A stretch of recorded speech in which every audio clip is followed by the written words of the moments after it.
So welcome back. We here with Cup Full Podcast. Again, my name is Terence Latham. Ask Coach T on IG. You can check me out. We here with a new business owner.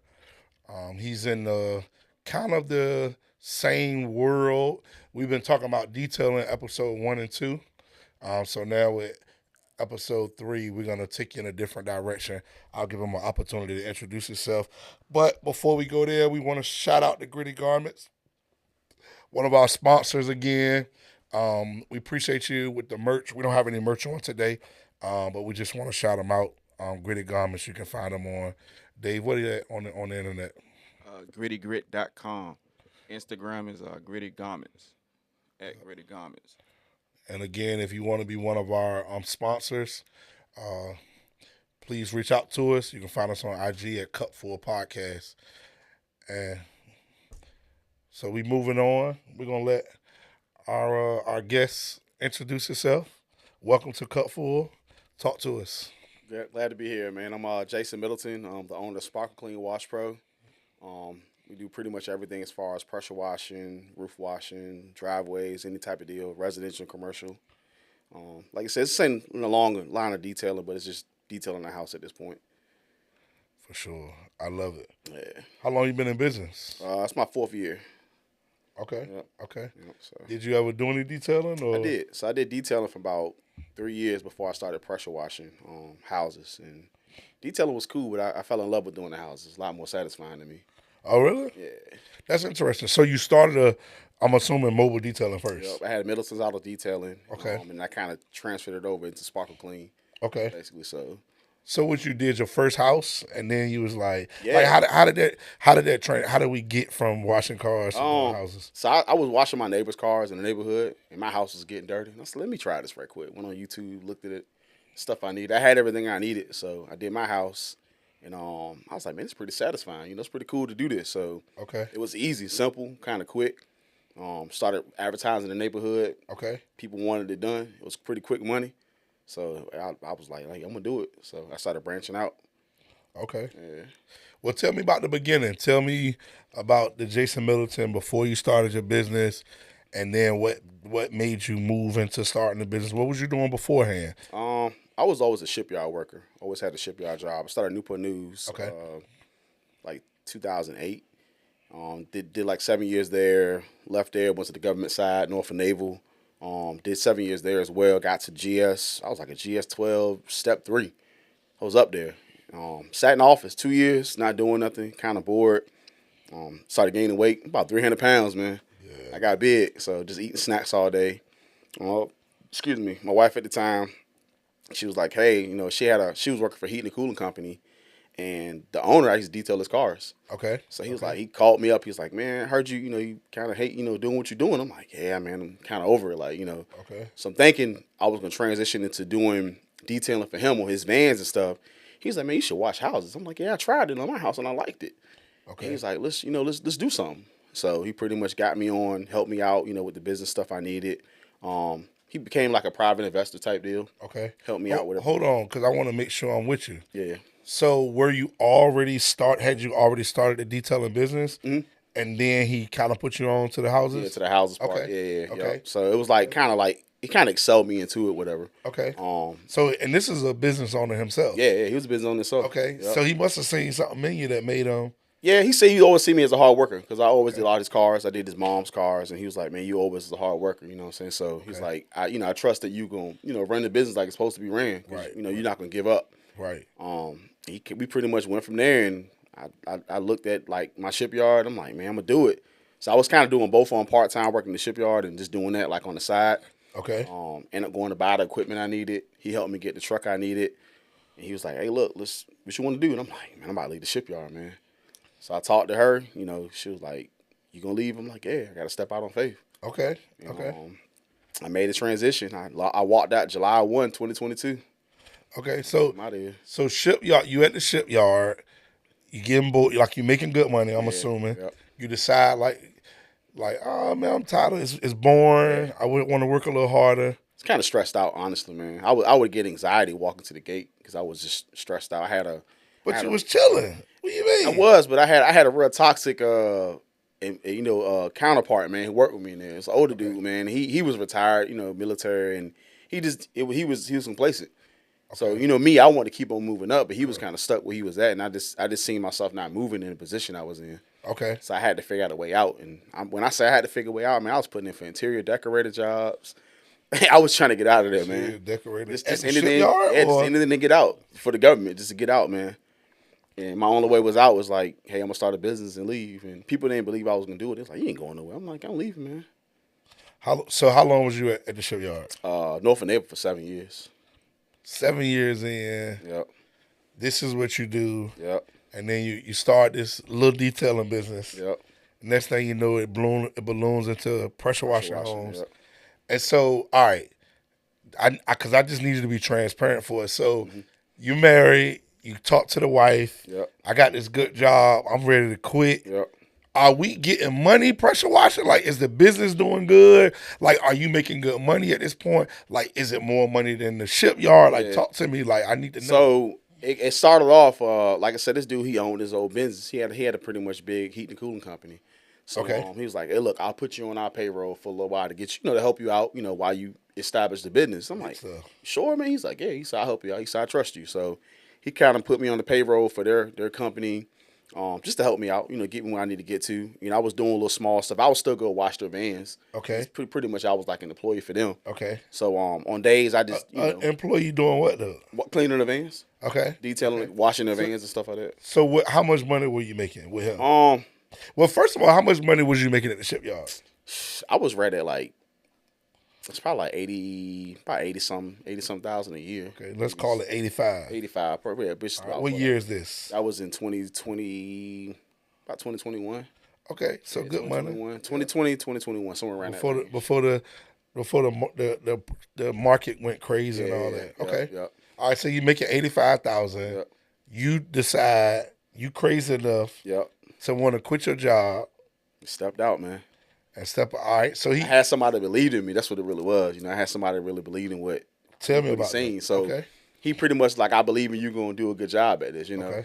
And that kind of boosted me up. Like, man, somebody believe in me. I'm gonna go hard. I'm gonna make it work. Okay. 'Cause I don't want to let this person down. He putting his belief into me. He giving me a little money to do what I gotta do. Let's do it. Okay. So, and I always had like the networking type of like I guess personality. I could talk to people. I wasn't really a seller. Right. But I could talk to somebody and they'll be like, okay, I'm gonna go ahead and do it. Yeah. Okay. So it was rough at first, man. Starting out, I had to learn how to sell. I had to go to people and say, hey, look, I got a pressure washing company. Everybody got one, but I had to be different from everybody else. Okay. So we talked about it, and I'm getting my truck wrapped, and that made a huge difference. Did he pay for the wrap or you? Yeah. Yep. Come on, man. Yeah, he paid for the wrap too. Yep.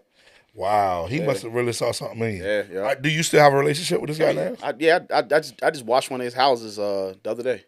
Wow. Literally. And I'll go do his house and stuff like that. But like, man, he be like, I'll pay. Nah, man, I don't want no pay. You help me out. You help me get where I'm at, Too valuable, Yeah. So it was cool, man, to have somebody like that in your corner. And I still talk to him every day, pretty much. We still bounce ideas off, and he keep me in line. Okay. I mean, I didn't know anything about business, so he keep me in line with the counts and like, hey, look, don't let it go into this, because you're going to be here, X, Y, and Z, whatever. So I need it. For sure. You do. So you basically had your own personal coach. Yeah.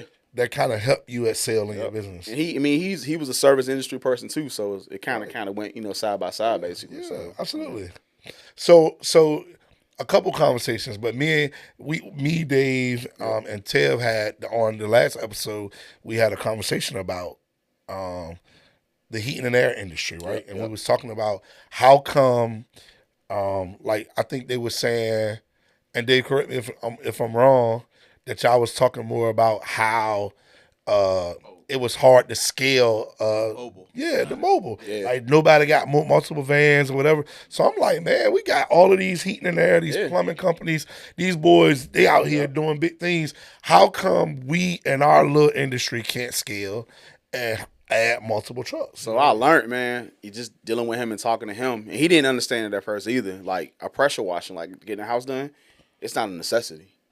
Okay. It's not something you need. You know what I mean? It's something that people want, or if you get an HOA complaint or whatever, right? You get in a household, you get it done. But it's not something you really need to get done. Correct. It's dirty houses everywhere. Right. So people don't really need to get the house pressure washed. But if your AC go out, you need it. So you say he really did your coach. Let's call him your coach. Yeah. He didn't understand what. He didn't understand that the fact that I wasn't making this much money in this amount of money. You know, he's like, man, hold on, like how's it? It's supposed to be like that. I'm like, you looked at YouTube. You can't look at YouTube and thinking, you know, like it's gonna make money like that. It ain't like that out here. Okay. So Yes, you know, sir. there's like a lot of people look at YouTube and they be like, man, this dude on YouTube made $100,000 in 1 month. Well, that's YouTube University. Yeah, you know. They get up, show me your numbers. Don't talk to me. Right. I don't care what you say in this Yeah. microphone. You show me, get on this screen and show show me. me that you made $50,000. Exactly. You know, because you can say I can get up here, I made, and I'm, you know what I mean. Right, you right. you can tell us right now. Yeah. You're making $40,000 a month. That's Literally, impressive. right. No, show me. Yep. Like I need to see that. So that's what he was looking at, man. He was like, man, I'm looking at the guys on YouTube, and this person did this person did that. And also, he was looking at other companies that been established longer than I was. Okay. I'm like, man, these guys been in the business 7, 8 years, maybe 10. So they got these big contracts to make them, Correct. you know, 10,000 or more a day probably sometimes because it's a contract. But so once he understood the concept of that, he was like, okay, I get what you're doing. You know, now we got to get more sales. I'm like, all right, cool. So I had to become a salesperson. Okay. That was never my thing. Like I don't know how to sell, man. I'm scared to go to somebody and be like, hey, man, I got this pressure washing job, 240, you know, this and that. So I had to start playing with my numbers a lot too. Okay. Because like now I got to outbeat competition. Because everybody got one, you know. Everybody got a pull behind pressure washer, a little Joe Blow. Yep. I got a whole full setup with a truck. Yeah. So and had like, don't get me wrong, the truck setup is great, but it's a gift and a curse. Yeah. Okay. Yeah. And people don't understand it either, man. So like having a wrap truck, people think you a franchise. They see a black man hop out the truck like, is he a franchise or is this your company? So I got a lot of that, man. My first starting off. All right. So is that good? Like, tell me about that. It can be good. So certain neighbors is great. You go out Harborview, one of them big houses, Great Bridge, Hickory. It's cool because they want that. They want somebody with a wrap truck, a reputable person to you know do stuff for them. They don't want the person pull up in the white van. Correct. And not saying nothing wrong Or with the that. old raggedy pickup. Or raggedy pickup truck. You Yes, know, sir, with not the saying pressure there's not washer wrong and with that. it, but you know they can When he get hating the on job y'all, done. when he Yeah, hating on you. I love it, man. Whatever you start out at, you know, cool. You gotta start somewhere. You know, you got to start somewhere. She ain't but- working on miles like that. Right. So, yeah. And I had a lot of customers hit me up. Was like, man, your stuff is real professional, you know. So I'm like, all right, cool. You had uniforms, all that? I had some shirts. So I started out with some t-shirts, man. Literally t-shirts with iron We on. all Right? did, brother. And now I got, you know, embroidered I stuff. see you over know what I there. mean? I see you. So- I can do a little something, you know what I mean? So it's like it started real small, man. Like just kind of had to build stuff. I had to learn stuff on my own. Okay. Just like trying to like learn the pressure washing. And I looked at YouTube, but what I did, man, was So smart. hold on. I'm sorry. Okay, go ahead. I'm gonna let you finish that statement. So what I did, I reached out to a few guys outside of Virginia. Okay. So I hit a guy up in South Carolina, like, yo, hit a guy up in Chicago. Okay. It's like, yo, like y'all ain't nowhere near me. Give me some pointers. What do I need to do? Like, how can I, you know, scale my business? Or what do I need? Or what do I gotta do? What kind of equipment I need? You know, and they was open to tell me. Okay. And he was like, hey, this you ain't bothering me. You way in Virginia. You way out there. Yeah, he said, so I'm gonna tell you what you need. I'm gonna send you everything you got and you need, blah blah blah. And he did it. Okay. And to the day, if I got a question about something I don't know, I hit either one of them guys. I'm like, yo, what's up? You know, they my pressure washer. You got a little network. Yeah, yep. And that's amazing to have. Yeah. Like, not only did you have a coach, right? He invested in you. Yep. So he was a coach, an investor. Yep. And then as you grow, you get people, you get a network of people. I mean, that's you putting in the work too. Right, yeah. So I had to do the talking. Yeah. Like your coach saw your work ethic. Yep. You know, so it ain't like it was given to you. Like he watched you and saw something in you. Because if I'm watching a young guy doing this thing, you know what I mean? I'm the same way. Like, yo, let me invest in you. You know what I mean? Let me, you know, just to help you. As a matter of fact, and I'll tell this real quick, and we're gonna go back to gift and a curse. I want you to keep that on your mind because you talked to us about a gift and a curse. So I need you to like expound on that. But I'll tell you this: I had a customer. His name was Mr. Jim, man. My favorite customer in the world. I love him to death. I'm really good friends with his children, and he's a multimillionaire. But he was talking to me, and that was my coach. Yep. So Jim came to me one day. My guys was outside cleaning cars. He had a marketing company, and we used to go and do 10, 15 cars. So my guys was out there working. I was sitting in his office. He's on the water. He and humble. Yeah. I'm talking about humble anyway. Same, yep. Mr. Jim looked at me and said, Terence, how much money? And when we talking, I started my business in 03. We probably talking 07, 08, right? And he was like, yeah, because Bree was born in 06. He said, how much money do you make a day? Right?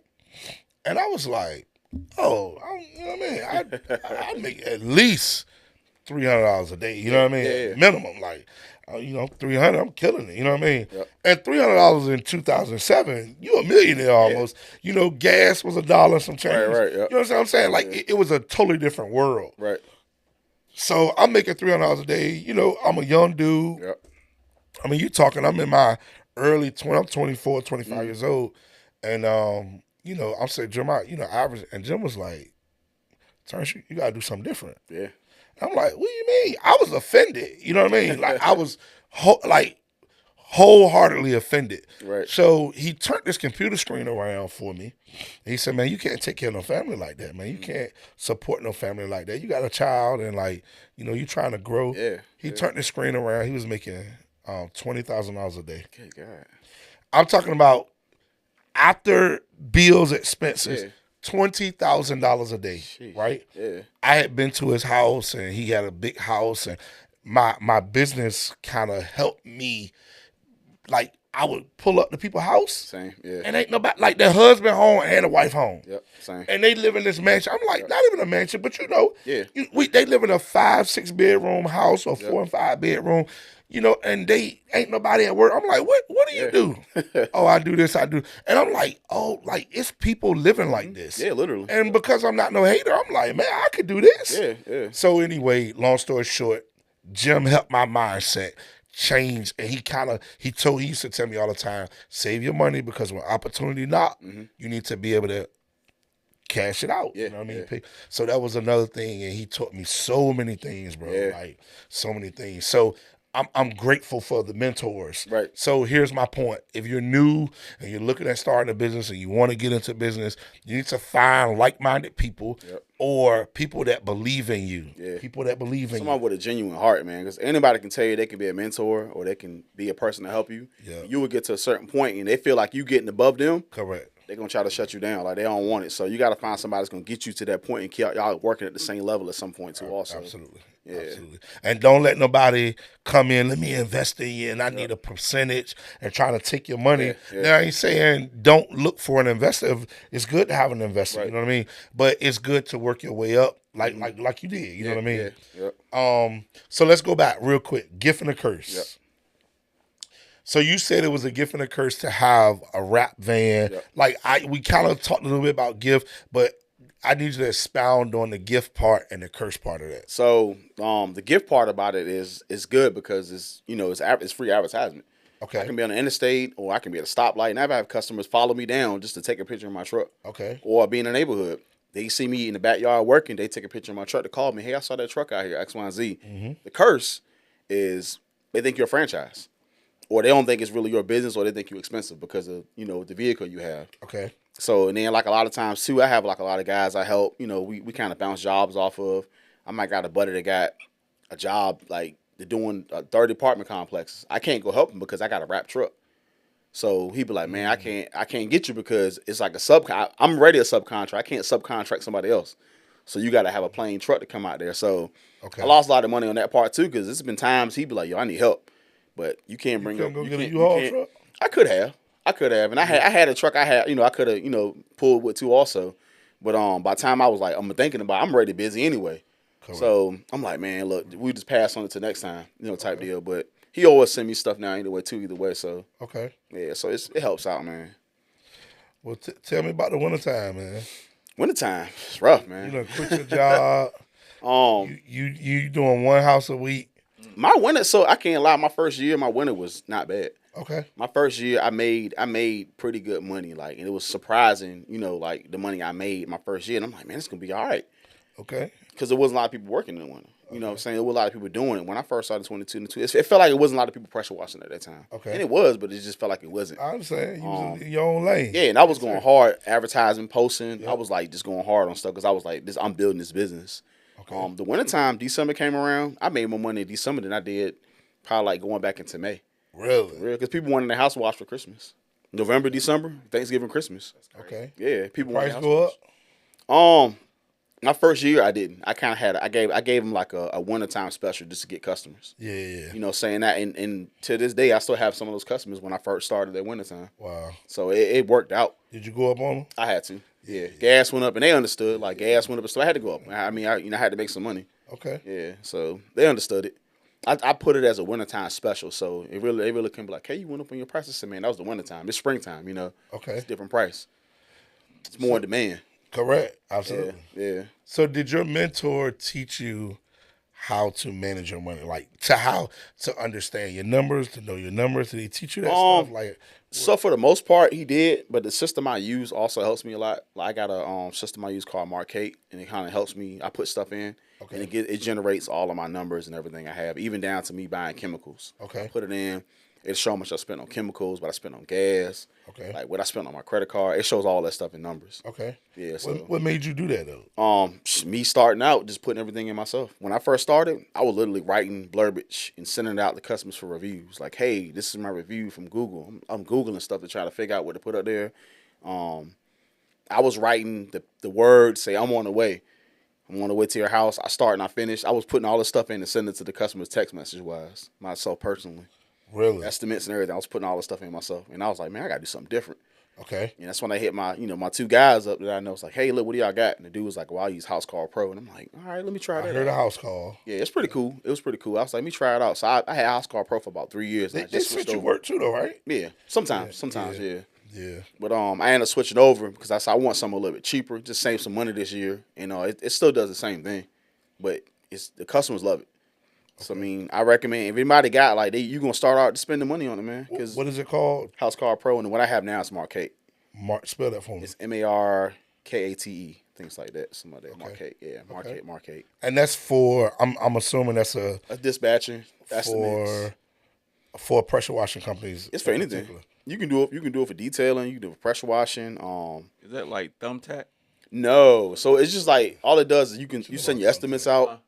What you know about thumbtack, man? I know people. I use thumbtack, man. I can't lie, man. I did my first. Angeles? I did Angeles my first couple of months when I first started. It made me a lot of money. Okay. People say they lost money, but I made a lot of money on Angeles. My Really? first year. Yeah, my first year. I did good on Angeles, and then this dude gave me a bad review. Yeah. Off of nowhere, like I forgot what it was, something on a horse trail or something. Man, I learned too. Yeah. So bad reviews actually good. People might don't look at it that way, but I got 158 5-star reviews, 159 now. Okay. And I'll get customers call me and be like, man, it's 159 5-star reviews, and they just talk about this guy named Jason. Is this real? Correct. So they'll think it's fake. So like a bad review is actually pretty decent sometimes, honestly. Yeah. It might, hurt your star, but customers want to see that. They want to see that it's real person. Yeah. I used to get good reviews. We had like 400 some reviews right on Google. That's why we did so well, and so it was a big deal. Yep. But I stopped people early on from calling my name. Yeah, yeah. You know what I mean? Because Yeah. I don't want them to be like, "Oh, I want Terrence to come." Yep. You know what I mean? So we just it was a big deal for me not to let them use my name. That's you know true. what I That mean? makes sense, yeah. So we had these we'll finish your car, and we had this little card. Like it was like a postcard, and it had reliable detailing with the orange mascot, orange unilever detailing, and on the back, and it said "Thank you." Right. So then when you flipped it over, it was like, "Thank you for your business. We hope everything went well. Whatever. Please leave us a review on Google." And we used to leave that right on your steering wheel of your car. And it was just that extra we had on uniforms and trucks, and it was that extra. And we built reviews. Yeah. But how important are reviews? Very important. Reviews actually got me. I had an estimate today, man. I never thought I would get something like this, but I had an estimate on Langley Air Force Base for a building. Wow. I asked the dude, I said, how'd you find me? And he was like, I found you on Google. He was like, I seen your reviews. And I mean, the Google reviews got me a few. I got Ross. I do all the Rosses right now. The shopping carts. What you do? Just clean the shopping carts. Really? So this is a job. I didn't know people do this. You said all the Rosses. I got all the Rosses. How many? Rosses and DDs. So I think, well, not all of them, but I got at least 5 or 6 on right now. How do you even bid a job, a shopping cart job? So they called me. So the guy called me. And he was like, I always ask him, how'd you find me? So I seen you on Google. He had some pretty good reviews, or whatever. We got a job. Like, what you like to do? I'm like, yeah, sure. What is it? She sent me the details of it, shopping carts. And they had the numbers. So I guess a previous company did it. So they gave me the numbers of the previous company. Okay. So he said, go out there and check them out. So I was like, all right, cool. I go check them out. And I said, these numbers ain't gonna work. Like, it's not gonna work. Because I got to go from here to here. Yes. Yeah, for me it ain't gonna work. It's a lot of work.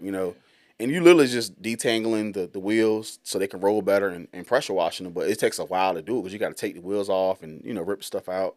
And sometimes they don't have water on site, so I charge a water fee. You gotta take the wheels off. Sometimes because like they be so tangled up, you got to kind of take the wheel off and detangle them and cut the strings and stuff out of it. Yeah. So I was like, man, this is a lot of work. So I did my first one and he paid me.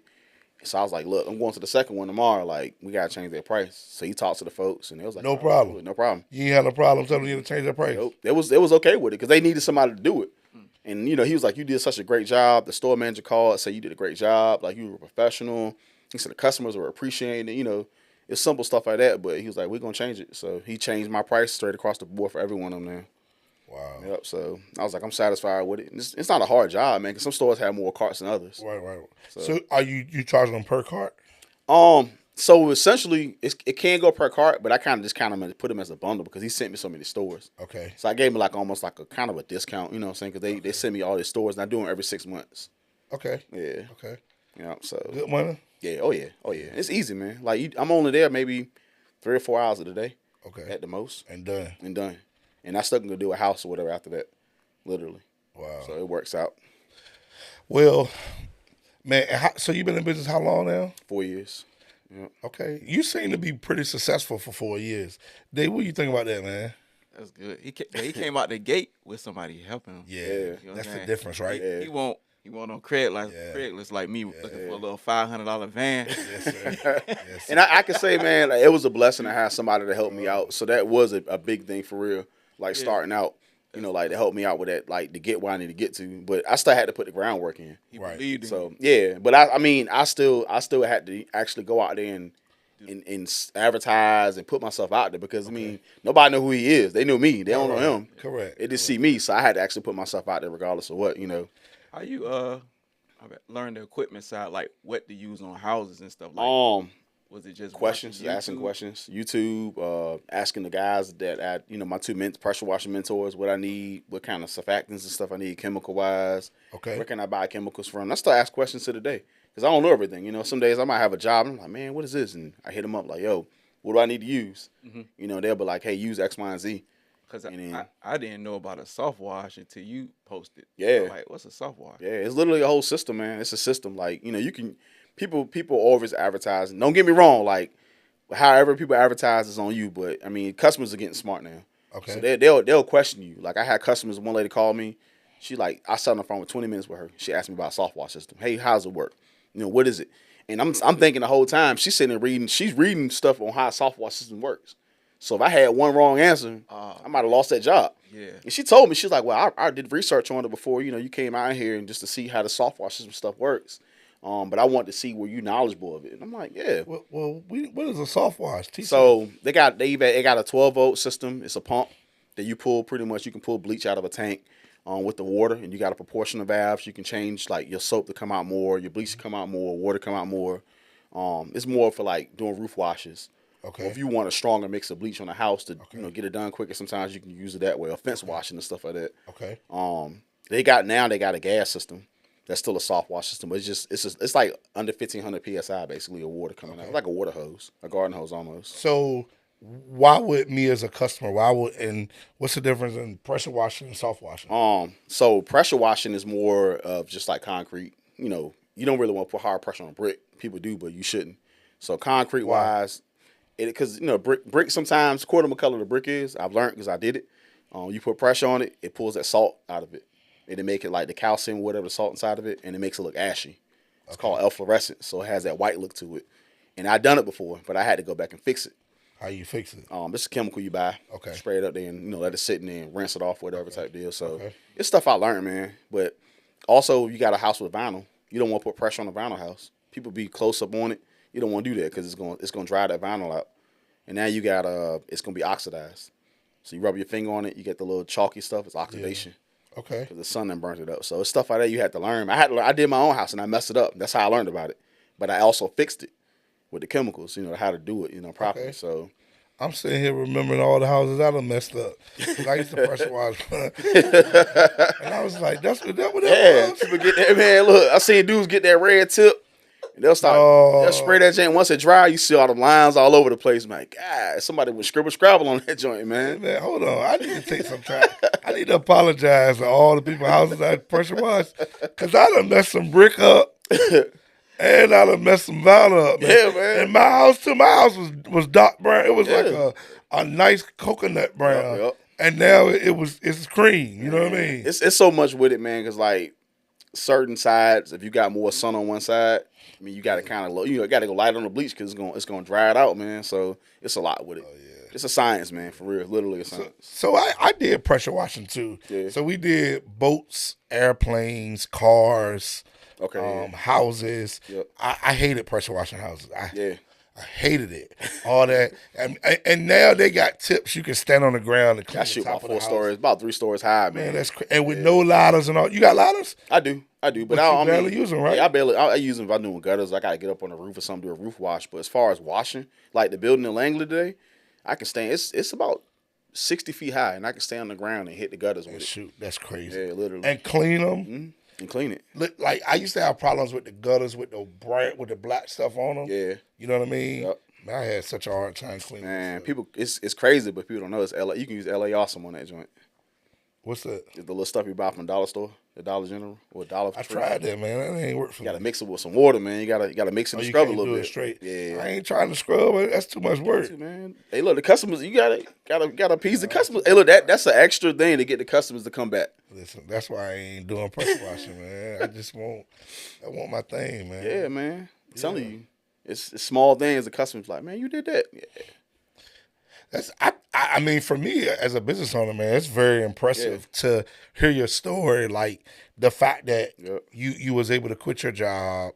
So as a matter of fact, you started the business, and then how long before you quit your job? So I started it like doing the detailing stuff. I was doing it while working. Like I said, I had a lot of my neighbors' cars. And my dad had like a old pickup truck, and I was running that about 2 years. Okay. While I was still working because I was a supervisor at the time when I had that. And once I got to the GS side, that's when I was like, man, this ain't it. Like, it was cool at first, and I was like, nah, this ain't really it. And I think I did the GS side for 2 years, and then I was gone. Okay. Yeah. Wow. Literally 2 years. So you sit down with the wife.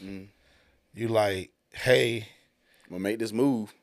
And what does she say, man? I mean, so at the time she had her business going, so I had like it was a fallback basically. Like, hey, I got something to fall back on. If I don't, I'm gonna come back to the shipyard. Okay. So I put my 2 weeks in. So my idea was when I first left, I'm gonna do a leave of absence, and it was like, nah, we can't let you do that. So I was like, all right, well, I'm gonna just quit then.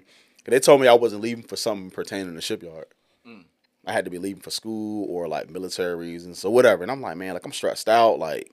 My heart fluttering every time I come in here. Like, I just got so much going on. Like, can I just take a few, months off, and if it don't work out, I'm gonna come back. And you told him you was going to do a business. Nah, so I told him I was just leaving because I had stuff going on, life. Yeah, and I guess one of the people heard me talking about it to one of the other guys. And like, yeah, he leaving for his business. Later's like, yeah, well, I heard you was leaving for this. I'm like, come on, man, you didn't ratted me out, bruh. So I had, I went in there. Later was like, well, we can't let you leave for certain reasons. I'm like, that's fine. Well, I pulled my 2 weeks out of my back pocket. Like, here you go. I was like, that's it. Yeah. She's like, you leaving? I'm like, yeah, I'm leaving. I said, I gotta go, man. It's an opportunity I can't pass up. Yeah. Was it a good was it a good decision? Were you nervous? Like, I was nervous, man. But like I said, I hopped on Angie's list, and I made my first month leaving the shipyard. I made like $10,000. Wow. Yeah. Did you have any money in savings? Well, yeah, because I still had like I got stuck on my 401k stuff, my TSP stuff with the shipyard, but I had money in savings, but I had that too. I could fall back on if I needed to. Okay. So I was fine. So you had a little nest egg, like Dave. See, Dave, y'all left with it. I ain't had nothing.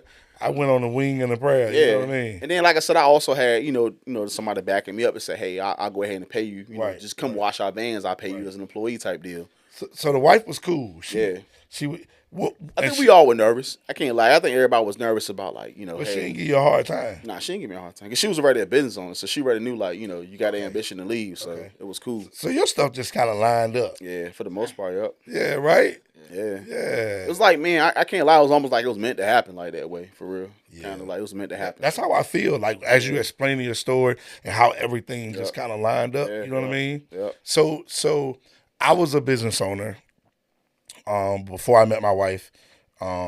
I had been in business for myself for like 10 years. You know what I mean? Yep. And I met my wife. I probably like 12 years. I met her. No, it was like 10. Mm-hmm. And so she was just kind of in the medical field, just doing her thing. And so even as like I finally got her out of her job and she came and she started helping me with the business and like things took off and we had other stuff going on. We started elevating and opening other businesses and they called us serial entrepreneurs. That ain't what we was doing it for. I was tired of detailing and I want to like open up another business to replace the income so that I can close the detailing company and then move on, you know. And so we just ballooned and we worked well together to a certain degree.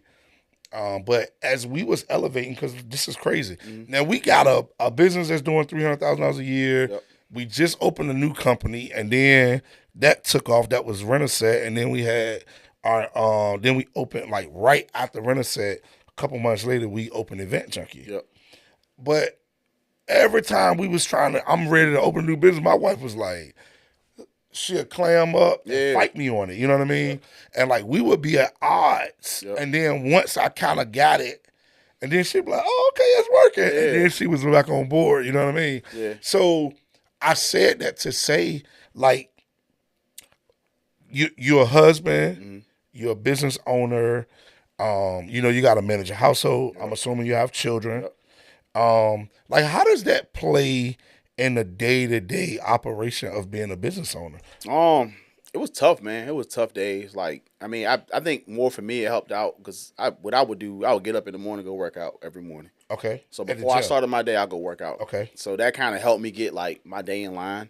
Okay. Helped me kind of like get my brain where I need to get it to. Helped me lose weight, of course. Of course. So it was a lot with that part too. So that played out a lot. Days I didn't go to the gym, I knew I didn't go to the gym because I'm scrambled. Okay. I'm all over the place. Like I'm trying to do X, Y, and Z, this and that. And of course, I got 2 boys to play baseball, so I got to finish my jobs before baseball practice. Okay. So I'm ripping and running, doing 2 jobs a day, maybe 3. If she got to stay back sometimes, all right, I'm gonna stop what I gotta do and I'm gonna run the baseball practice and everything, you know. So I kind of lined it up. Certain jobs I needed because I knew they had practice on certain days. Right. And then also like just I get home. Some days I have an early day, some days I have a real late day. Okay. It was just one of them things, according to how the day went, according to what equipment broke, you know, whatever. Anything can happen. So it would just, you know, I started kind of getting used to it after a while. It's kind of like a natural thing. Okay. Like I'm gonna go work out. I'm gonna go work. I'm gonna come home. I'm gonna be a dad. Like it was like a rotational type deal. Okay. Yeah. So the wife was a business owner. So she kind of gave you grace. Yeah. At being at like time. Were you home more than you was away, or would you? Like, I would say it balanced out. It balanced out a lot because like I said, I had days where I have 2 jobs, or I have days I have 1 job. Okay. You know what I'm saying? So I would always be home like no later. If I had a late job, it'd be like maybe latest be like 7, 8 o'clock. But I'd still be home, you know, type deal. But yeah, she gave me grace because she understood. My phone would be ringing or people texting me middle of the night. They want to get an estimate, you know. Okay. You think somebody at 12 o'clock midnight, like, man, what they doing? Why they up? But people think that's the kind of stuff they think about. She ain't never put you on the couch like, who is this texting you at midnight? Because I mean, I always had like, you know, my other phone. So like the other phone ringing is business. Yeah, it's period. business. Yeah. You know what I'm saying? So it's literally business, whatever. And I wasn't a person to be out like in the streets like that. So it wasn't nothing. Hey, you had to worry about you texting somebody else or somebody texting you like some chick or whatever. So it was just more like, oh, he got a business. That's my mindset. That's what I'm strict on. Okay. That's what I was focused on. Different from ours though. Why you say that, Dave? He had a mentor, and his wife ran a business, so he had help in 2 places. It's like Jesus just lined up everything. Like 1, 2, 3. Here you He go. like doing it in there, man. Bro, that's crazy, Yeah, it's man. wild. And I'm like, it was days like I promised. Like it's still days today. I'm like, man, I want to quit. I don't want to do this no more. Right now? Yeah, man. I'll be like, man, I don't want to be a business. Come on, man. Talk to me about that. And it's just hard. Like some days, you mean like it's just days you be like, man, I don't want to do this. There's a lot to do. You know, it's a lot of time I got burnt out. So I have to take, you know, a couple of days off or a couple, you know, go to the gym or something and work out. But every time I want to quit, man, I swear I get something big.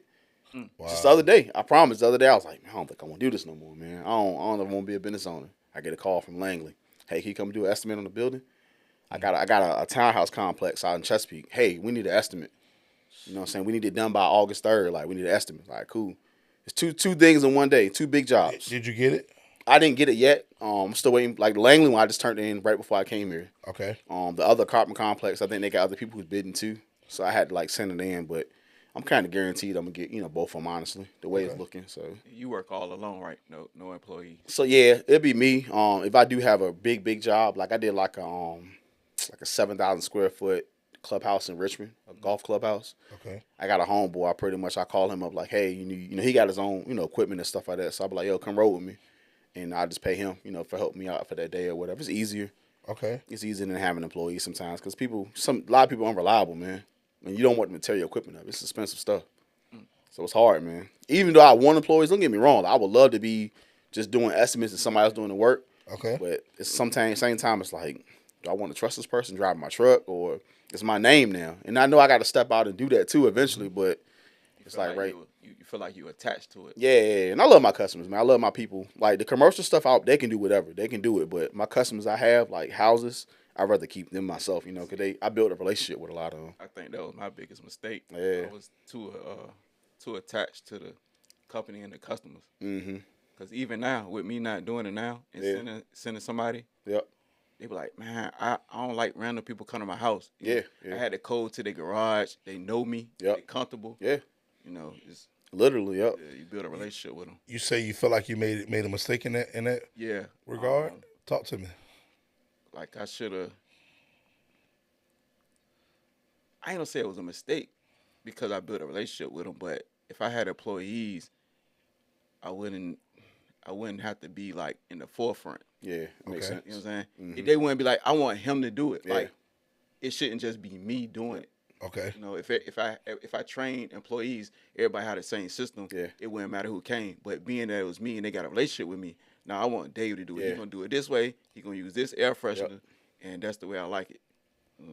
That's true. It kind of like. I mean, you can essentially you can train the people to be like that, but like, of course, like what I'm saying, if you got a younger person or whatever, a lot of times they're gonna take shortcuts because they want to get the job done faster. You're not gonna do it because it's your business, it's your baby. Mm-hmm. So I feel like it's my baby, so I'm gonna do the best I can do because it's me. But somebody else might come behind me and be like, man, this ain't my business. Like, I'm gonna go ahead and do what I gotta do to get the job and then get out of here. You shouldn't think that way, but some people do. You know what I mean? And I'm sure, like, a lot of people have, like, you got jobs, like, a lot of people out there right now, like, this ain't my company. Like, I'm going to do X, Y, and Z to get out of here, to go to work, you know what I'm saying? But that owner, they might take their heart and soul into it, so. That's a good point. Mm-hmm. So, you got this owner, Yep. His heart and soul is in the business. And he got this employee that don't care. Yep. How does that relationship work? I mean, for me, I've been a supervisor for a long time, man. I've supervised a lot of people, and young, old, middle age, my age, so you got to kind of learn your person. You got to kind of learn who the person is, Mm-hmm. You got likes and dislikes. Okay. So I wouldn't put somebody in a job I'm not going to do. Like, I'm not going to go tell this person, hey, go on that roof and, wash this roof if I don't want to do it. You know what I mean? Like, that's just always been me. Okay. And that's anybody from the shipyard to tell you that. Like, I used to work for me, whatever. And I wouldn't ever say nobody to work for me that worked with me. Because I didn't ever want to be a leader, like a dictator type deal. But if I feel like I can't do it, I'm like, nah, I can't do it, man. And they can't do it either. So if you got that one person who's going to be like, nah, I'm going to do it. All right, hey, you sure? Like, you feel comfortable? Like, you safe? Like, that's the biggest thing, really. Because you don't want to hurt nobody or, explain to somebody this person fell off a roof or pressure washing hose split their leg or somebody, anything, Anything can happen, man, because you didn't want to do it, so. It's a dangerous job. I have a question for you. Mm-hmm. So you was a manager at the shipyard. Yeah, I was supervisor. And what was y'all working on at the shipyard? I did all submarine work. Okay. So, and that's submarines tedious. are what? Huh? What are you talking about for the U.S. Navy? Mm-hmm. Yep. Okay. So what do you think them submarines is worth? Just about? Billions. What about the equipment y'all was using? Millions. There's a lot of money, man. Okay. You gotta think about it, man. That dude that burnt that one down in Connecticut a couple years ago. They lost $1 billion on that thing. So it's a lot of money. Okay. So it's a high ticket job, but just coming from that world, that made me more, like I kind of pay attention to detail a lot more too. Also. Okay. Yeah. So. How many people did you manage? Sometimes it was like maybe 10, sometimes 15, sometimes 20 according to how the crew, how the crew went. So at your peak, you had 20 people under you that you was managing Yep. and guy. How did you do with that? It was cool, man. Like like I said, So what I did, I found I had 3 guys that worked for me. I kind of like was grooming them to be supervisors. So I kind of put them in a role. Like, all right, y'all want to be work leaders? Hey, go ahead and do what you gotta do. I'm gonna sit back and let y'all do the job. Let y'all run the show because y'all want to be in this position anyway. So I kind of sat back. I said, y'all got any major problems? Come get me. But if you figure you can handle it yourself, then handle it. Like, don't call me unless you really need me to handle something for you. And they did well. And people never understood, like, man, how'd you do it? Like, to the day, man, I see these dudes in the store, they still like me, they still talk to me, because I was never that a-hole supervisor. I was never that person to push you. Like, you gotta do this. I wasn't me. I'm gonna go help you if I had to. So if you wasn't an a-hole, what were you? I was a leader. I wasn't a dictator. That's a good point. Yeah, it's a difference. Some people can be dictator, supervisors, and they pushing you. But if you're a leader, you're gonna lead the people the right way, and show them what you got to show them, and like hopefully they'll pick up what you did. And like maybe for me, I had a supervisor. I picked up some bad things from him that I didn't do, but I picked up a lot of good things from him. Also, I learned. So the bad thing is like, nah, I ain't doing that because he did this that way. But the good things, I did take it, and run with it basically. So I want you to rate yourself on a scale from 1 to 10 as a supervisor, right? 1 being you was horrible. Yep. Like, absolute, like, you need to be fired. Yeah. And 10, I'm the top of the class. I motivate people. I'm good at leadership, whatever. 1 through 10. I'm gonna give myself like a 7. Let's be honest. Okay. Yeah, I said 7. Okay. Because I had stuff I had to work on. Also, just being a human being. Honest. Yeah. I like that. And so I'm making sure we clear. At your peak, you had about 20 people working for you. Yep. You said you was at a number 7 when it comes to being a manager, leadership, kind of training people. Did your guys do pretty good for you? Yeah, they did pretty well. Like I said, we worked during COVID, man. Like we was there when a lot of people went home during COVID. Like the shipyard, we was there working. Got it done. We was getting a lot of stuff done, knocked out. Like major jobs, doing it. And people's like, man, how y'all doing? Like we just had the core people that work. And got it done. Yeah. So I got a question for you. You can't hire one person for your company? I can. And manage one person and take one person to the next level with you? Yep. I can. And I'm eventually going to have to. I'm going to have to eventually. I mean, with my next journey in life I got going, I'm going to have to do it. In order to keep my business running the way I want to, I'm going to have to. So... I asked you that because you said earlier it's hard to have employees, and I gotta take a chance on somebody, man. That's all. Yeah, I gotta take a chance. Either they're gonna work out or they ain't. Because you're Dave said it. You're attached to your business, right? Yep. And it's your baby, and it's supposed to be. Don't get me wrong, but it is an entity, right? It also burns you out. Absolutely. Get burnt out, yeah. And so I got to go back to Miles Monroe. You know who that is? Mm-hmm. He's Dr. Miles Monroe. He's a Christian preacher. If you don't know about it, the man is amazing. I was talking about this on the first episode. Miles Monroe, he died in a plane crash. In Bahamas, right? Yes, sir. Yeah, he had a church in the Bahamas. Yep. The man was amazing. He talked about literally, and the Fly is a special guest on the podcast. I don't know if y'all see this Fly. This Fly running around, man. My nerves, man. You hear me? But anyway, Miles Monroe the man was amazing. He talked about if you die, he had an interview. If you die and you don't have a successor, you're a failure. Yep. Okay? Yep. So if you build something and you die and it don't go on when you leave, you are a failure. Basically, okay? The man died that night on the plane. He got on the plane and died. It was crazy.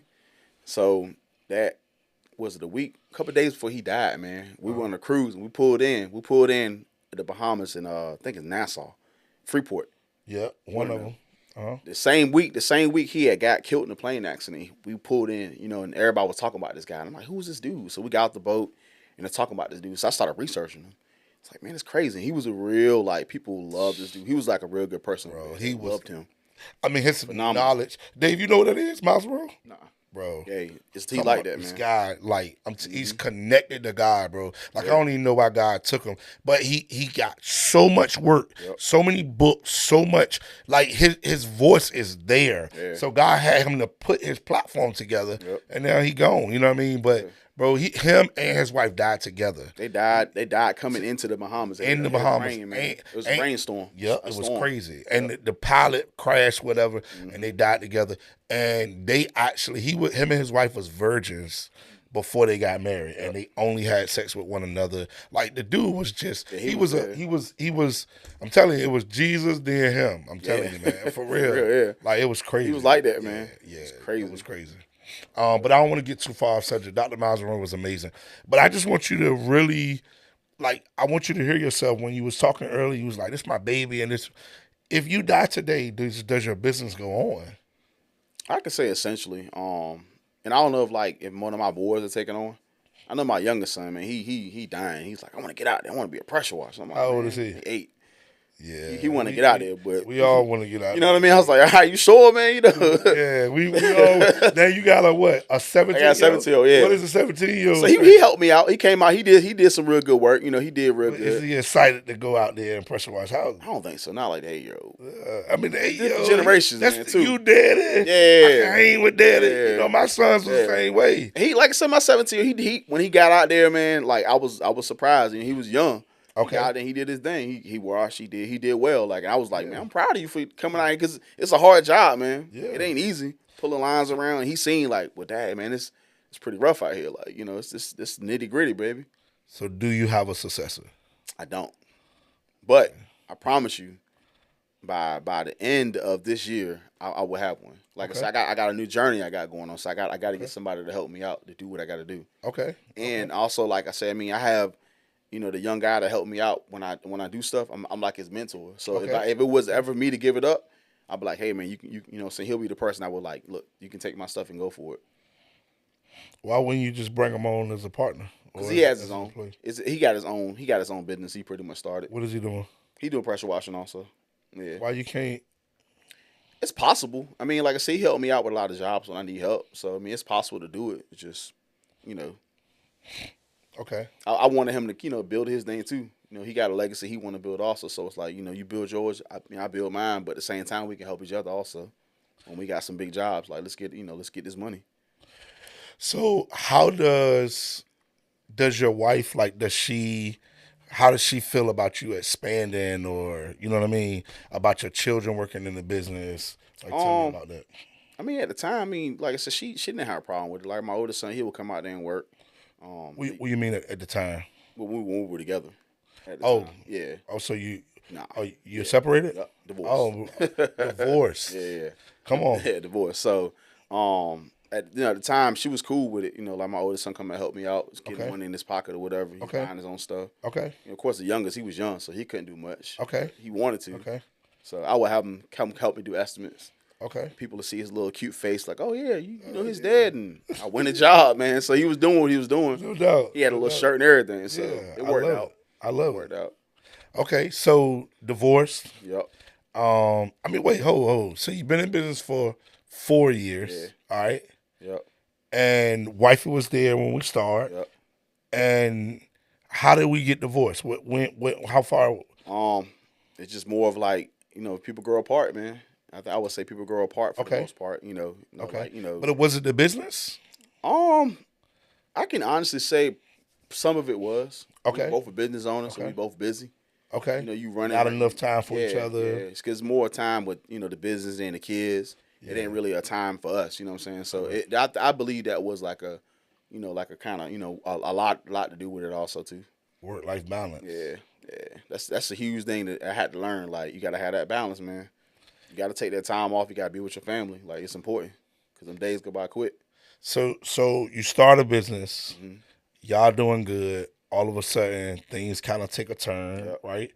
I guess we going through a divorce. Yep. Are you are we still a business owner at this point? Like, what's going on here? I'm still a business owner because I still had to keep running what I was doing because I still had bills I got to pay, you know, at the end of the day. But it was hard. You know, a lot of days, like, you know, people think, like, pressure washing, just go out there and spray a house. Now, that's strategic thinking. You got to think about certain things. So, like, you got to think about how much chemical you're going to put on certain things, and you don't want to burn somebody's house up, burn the plants up. Correct. A lot of stuff you got to think about. Correct. So, like, now you going through a divorce, your head scrambled.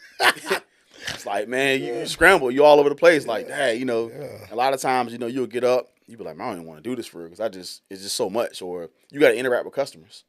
So now your social battery might be dead because you got stuff going on in life. So we're a full-time business owner, Yep. trying to run a business, raising a family. Now we're going through a divorce. Yep.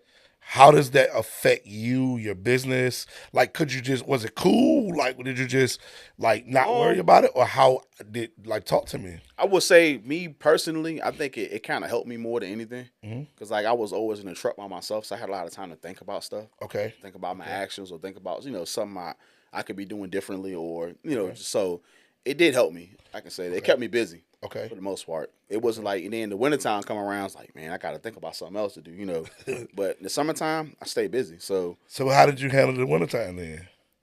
I went and got a part-time job. Okay. Got a little part-time gig at Lowe's. Okay. Worked out more. Okay. I even sat home and I became a personal trainer, man. I went online and did courses, you know what I'm saying? So I did different stuff. Just, just to keep my mind flowing for real. Okay. So that was mostly what it was, just getting a part-time gig and just doing something. Just keep yourself going. Okay. Yeah. Okay. Yeah, I went through a divorce, man, a couple years ago, and one of the toughest things for me, man. Yep. It's tough, man. Yeah. Like you'll lose. Like I lost a lot. I can't lie. You lose a lot. What? I lost? What do you mean? Like business wise. Oh wow. Yeah. Why, like why? What do you mean? At one point I had Cox Cable. I had like over 500 trucks. I was fleet washing for them. Come on, man. I had Peninsula Side. I had South Side. I had Norfolk. And you was by yourself? By myself. I would just go out there one day and they'll just pull up. I do like 40 trucks and get it in. Just get it in because you just pretty much spraying the stuff on and rinsing it off. I found a chemical that you spray on and rinse off. No washing. 40 trucks, no scrubbing, none of that. And they ain't wanted to be perfect. They just wanted to be clean. They just want the trucks pretty much to be decent. It didn't get dirty anyway. Yeah. Going through the whole separation divorce stuff, it was days I get up and I'd be like, I don't want to do this, man. And you just not do it? Yeah. So what happened? I would reschedule the job. I kept on rescheduling the job, and it just got to the point where I was like, I didn't want to do it. Because I ain't if I want to be a business owner anymore. I was like, man, I did the business because I want, for my family pretty much, Did that affect your contracts or anything? Yeah, I lost Cox. Yeah. Come on, man. Yeah, I lost Cox. I lost him. I pulled up one day, they had another company out there washing. I'm like, man, what ain't tell you nothing? Ain't tell me nothing, man. So I lost that one. I had like 7 banks I was doing pressure washing for. I remember vividly, man. I was doing the bank, and lady called me. She's like, "Hey, it's a spot you missed or whatever." I was like, "I'll get out there and do it." But that same week, I had the stuff going on with hey, we separating. Like this ain't gonna work no more. This and that. I didn't go back out to the bank, and I called her later. Like, man, I'm sorry I didn't come back out. I had this going on, but and I'm not sure if they even didn't want me no more. And I need to reach out to them, but so she hasn't reached out to me to say, hey, we need this done, because it was like a once every couple of months. Okay. But it's like one of them things. It's like I got overwhelmed, man. I got burnt out, and I was like, I don't want to do this no more. It was just too much on my plate. Man, so I mean, again, that hits home for me too. Oh, yeah. You know what I mean? Man, we have to do some more talking about that. I think we coming up on an hour. Yep. But I really want to expand on it a little bit more because I have a little bit to share as well. I don't think people understand how important, you're trying to build a business and life happening, and then some unexpected day. We talked about it last time, right? Yep. When you think you growing and trying to get there, and then your engine blow out in your car, and then you gotta go get a $700 car note, or you know what I mean. Yep. The people you rent the house, and the house they say we gotta sell the house, then you gotta stop and move. Yep. Your rent was $800, now it's going to $1,500. Yeah. You know what I mean? Like stuff you just unexpected. You know what I mean? A death in the family, and you gotta pay for a family member funeral, whatever. Things happen, man. And so as a business owner, I appreciate the transparency, you know what I mean? Because there was many things that happened along my journey that just kind of man, we talking about losing business. Yeah. You losing banks and Cox Cable, like a major multi-million-dollar, company, and you lose that contract. Man, we got to talk about that next, man. How do you bounce back? How do you... Man, on the mental, come on, you know what I mean? Yep. So, again, we got to wrap up the episode. We're going to expand on it a little bit. We're going to spend some time because we really want to talk about family and business and, really about the ups and downs and stuff that nobody is talking about. Right. And, that we're not having conversations about. Yeah. That's why we here, Cut Full Podcast. raw. We gonna give you the raw truth. We gonna tell you people are sharing their stories, sharing their backstory, so you can know what to expect. If you're a business owner or you're looking to be a business owner, welcome to our channel. We glad that you're here. Keep following us. We coming with a Q&A session where you guys will be able to ask some questions. We working on it. You can even under the comments send some questions, and during the podcast we'll have some feedback. But again, we here with Mr. Middleton. My name is Terence Latham with Cup Full Podcast. Thanks, Gritty Garments. I guess we're gonna do episode 2. Yeah, let's do it. So we got it coming next week. We're gonna follow up. We appreciate you guys listening. We see you back, and we're gonna go a little deeper. Yeah, for sure. Let's do it. You ready for it? I'm ready for it, man. Let's do it. All right, man. We see y'all next week.